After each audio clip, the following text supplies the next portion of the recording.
Hi all, this is last Monday morning. രാവിലെ ഇഡ്ഡലിയും സാമ്പാറും ആക്കാന്ന് കരുതി ബ്രേക്ക്ഫാസ്റ്റിന്. അരിപ്പ് നോക്കിയപ്പോൾ കുറവാണ്, പക്ഷെ എന്നാലും ഒരു സാമ്പാറിനുള്ളതുണ്ട്. പിന്നെ നമുക്ക് ലഞ്ചും വേണ്ട, പുറത്തു പോകുന്നുണ്ട്. പിന്നെ ബ്രേക്ക്ഫാസ്റ്റിന് റോബിൻ അളിയനും സാവിയോച്ചനും ഉണ്ടാവും. അന്ന് ട്രിപ്പ് പോയപ്പോൾ ഈ ഒരു ചുരിദാറിന്റെ ലിങ്ക് നിങ്ങളിൽ പലരും ചോദിച്ചിരുന്നെങ്കിലും എനിക്ക് ആഡ് ചെയ്യാൻ പറ്റിയിട്ടുണ്ടായിരുന്നില്ല, കാരണം ഇത് ഔട്ട് ഓഫ് സ്റ്റോക്ക് ആയിരുന്നു.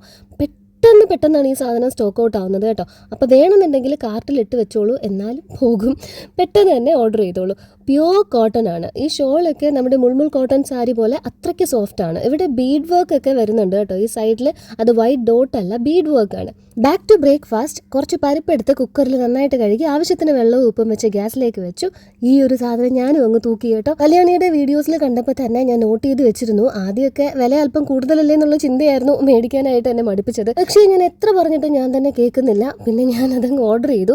ഏകദേശം 3400 സംതിങ് റുപ്പീസ് ഉണ്ട് കേട്ടോ. പക്ഷേ ഇതിൻ്റെ കൂടെ നമുക്ക് ഇടിയപ്പത്തിൻ്റെ ഒരു 4 തട്ടും കൂടെ വരുന്നുണ്ട്. ഒറ്റ ടൈം ചെയ്താൽ മതിയാവും ഇത്രയും പേർക്ക് കഴിക്കാനായിട്ട്. അതാണ് ഇതിൻ്റെ ഒരു പ്ലസ് പോയിന്റ് കേട്ടോ.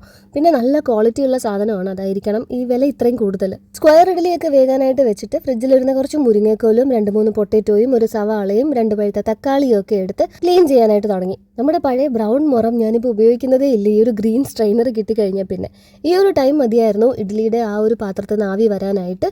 ഇഡ്ഡലി എടുത്ത് തണുക്കാനായിട്ട് അവിടെ നിരത്തി വെച്ചിട്ട് നമുക്ക് ഈ വെജിറ്റബിൾസ് ഒക്കെ ഇനി ഒന്ന് കട്ട് ചെയ്തെടുക്കാം. മുരിങ്ങക്കോൽ ഓൾറെഡി ഞാൻ കട്ട് ചെയ്തു, പൊട്ടറ്റോ പീൽ ചെയ്ത് അരിഞ്ഞെടുത്തു. ക്യാരറ്റ് ഇടുന്ന കാര്യത്തെക്കുറിച്ച് ഞാൻ എന്തേ മറന്നതെന്നാണ് ഞാനിപ്പോൾ ഇത് എഡിറ്റ് ചെയ്തുകൊണ്ടിരിക്കുമ്പോഴത്തേക്ക് ആലോചിക്കുന്നത്. അന്ന് സത്യം പറഞ്ഞാൽ ഫ്രിഡ്ജിൽ ക്യാരറ്റ് ഉണ്ടായിരുന്നു, പക്ഷേ ഞാൻ മറന്നേ പോയി, ഞാൻ എടുത്തിട്ടേ ഇല്ല.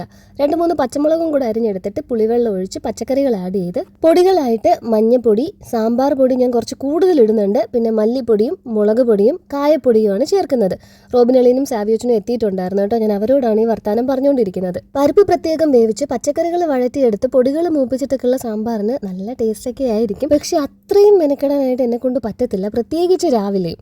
സാധാരണ ഞാൻ സാമ്പാർ ഉണ്ടാക്കിയാലും ഉച്ചക്കത്തേക്ക് എന്തെങ്കിലും വർക്ക് കൂടെ ചെയ്യത്തുള്ളൂ. എന്നിപ്പോൾ ഉച്ചക്കത്തെ ലഞ്ചിന് വേണ്ടാത്തത് കൊണ്ട് ഇത്തിരി പച്ചക്കറിയിൽ കുറച്ച് സാമ്പാർ ഉണ്ടാക്കാനാണ് ഞാൻ ശ്രമിച്ചത്. എന്നാലും കുറച്ച് ബാക്കിയുണ്ട്. നല്ല പൂ പോലത്തെ പഞ്ഞി ഇഡലിയൊക്കെ ഇതേ റെഡി ആയി കഴിഞ്ഞു. ഇനി നമുക്കിതെല്ലാം കൂടെ ടേബിളിലോട്ട് വെക്കാം. പറഞ്ഞ പോലെ സാമ്പാർ താളിക്കുന്ന കാര്യം മറന്നുപോയി. ഞാനിത് താളിക്കുന്നത് വറ്റൽ മുളകും വെളുത്തുള്ളിയും കറിവേപ്പിലയും കടുകും ചേർത്തിട്ടാണ്. കടുക് ഓൾറെഡി കാണുമല്ലോ.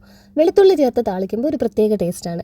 എല്ലാവർക്കും ഉള്ള കാപ്പിക്കുള്ള ഷുഗർ 4 ഗ്ലാസ്സിലായിട്ട് ഇട്ട് കഴിഞ്ഞിട്ടാണ് ഞാൻ ഓർത്തത് സാവിയോച്ചൻ അങ്ങനെ മധുരം എടുക്കത്തില്ല, അവന് മധുരത്തിന്റെ ടേസ്റ്റ് ഇഷ്ടമല്ല എന്നാ പറയുന്നത്. പിന്നെ ഒരു ചൊല്ല് ഞാൻ കേട്ടിട്ടുണ്ട്, ബ്ലാക്ക് കോഫിയിൽ മധുരം ഇടാനേ പാടില്ല എന്ന്. പാലുള്ള കോഫിയിൽ വേണമെങ്കിൽ മധുരം ആഡ് ചെയ്യാം, എന്നാലും ബ്ലാക്ക് കോഫിയിൽ ഇടരുതെന്ന്. ഒരു സാധനത്തിന് അതിന്റെ ബിറ്റർ ടേസ്റ്റോട് കൂടി ഉൾക്കൊള്ളാൻ പഠിക്കണം എന്നൊക്കെ. സെക്കൻഡ് ഡെലിവറിക്ക് ശേഷം വണ്ണം കുറയ്ക്കാനായിട്ട് ഞാൻ ഷുഗർ കട്ടൊക്കെ ഒന്ന് ചെയ്ത് നോക്കിയിരുന്നു. ഞാൻ ജീവിച്ചിരിപ്പില്ല എന്ന് വരെ തോന്നിപ്പോയി എനിക്ക്.